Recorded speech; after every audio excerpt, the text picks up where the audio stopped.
ချမ်းသာတိုင်းစိတ်ချမ်းသာတယ်လို့မအောင်မေ့လေနဲ့ပစ္စည်းဥစ္စာချမ်းသာပြီးစိတ်ဆင်းရဲနေတဲ့ပုဂ္ဂိုလ်တွေလောကမှာအများကြီးပဲပစ္စည်းချမ်းသာတာစိတ်ချမ်းသာတာနဲ့တခြားစီပဲเนาะလူတွေမှာ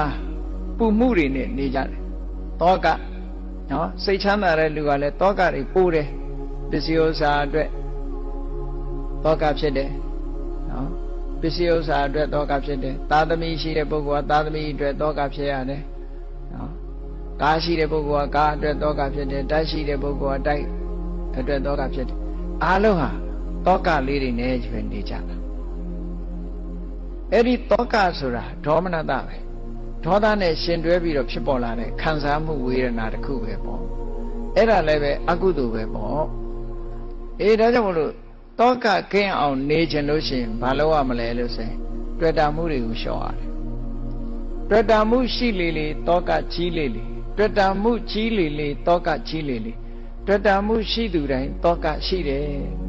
ရှောင်လဲလို့မရဘူးတစ်ပင်ရှိရင်တစ်ရိပ်ရှိမှာပဲပေါ့ဘာဖြစ်လို့တော့ဆိုတောကဆိုတာတွေ့တာမှုရဲ့အရေးပဲလေသူကတွေ့တာမှုကိုမဖြောက်ဖဲနဲ့တောကဆိုတာဖြောက်လို့မရဘူးတဲ့နော်စဉ်းစားကြည့်ပေါ့ဒီတဲ့ထင်ရှားတဲ့ဥပမာလေးတစ်ခုပြောမယ်ကိုကအိမ်တစ်လုံးပိုင်ထားတဲ့ဆိုပါစို့ဟောအဲ့ဒီအိမ်တစ်လုံးပိုင်ထားတဲ့အခါဆောင်းရာသီတို့နွေရာသီတို့ဗမာပြည်မှာဒီဟာမီးကခဏခဏလောင်တတ်တယ်မဟုတ်လားမီးမစိုးရင်ရဘူးလားစိုးရင်လည်းဆိုကြတဲ့တောကလေကိုယ့်အိမ်မှာမီးစိုးရင်ရဟောစိုးရင်နေတာတောကကဲအဲ့ဒီအိမ်လေးကိုကြိုက်တဲ့ဈေးရလို့ရောင်းပလိုက်တယ်ရောင်းပလိုက်တဲ့အခါကျတော့အဲ့ဒီအိမ်လေးပေါ်မှာတောကဖြစ်သေးလားဘာလို့တော့ကိုမပိုင်တော့တာကိုဟာလို့မတတ်မှတ်တော့ဘူးလေအဲ့တော့ကိုဟာလို့တတ်မှတ်မှတောကဆိုတာဖြစ်တာ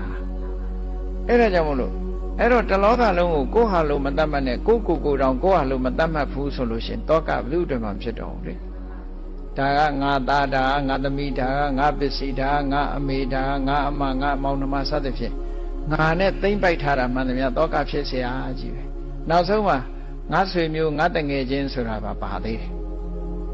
ငါပစ္စည်းငါဥစ္စာဟောအဲ့ဒါလို့တွေ့တာမှုကိုအခြေခံပြီးတော့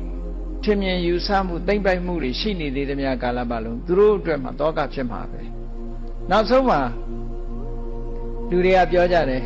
သူကတော့အပြိုကြီးတကိုယ်တည်းနေတာလူပြိုကြီးတကိုယ်တည်းနေတာစိုးရင်စရာဘာမှမရှိဘူးဆိုမလေးသားတော်ပေါ်သေးတယ်သူကနော်ကျိုးရှိပဲနဲ့ကျိုးရှုပ်တယ်ဆိုတာအဲ့ဒါခေါ်တာသူကပို့ပြီးတော့တောကများသေးတယ်တောကမရှိရင်ရှိတဲ့တောကသူရှာပြီးတော့ကြံပြီးတော့ထားလိုက်သေးတယ်အိမ်ပေါ်မှာတောကတွေတထွေး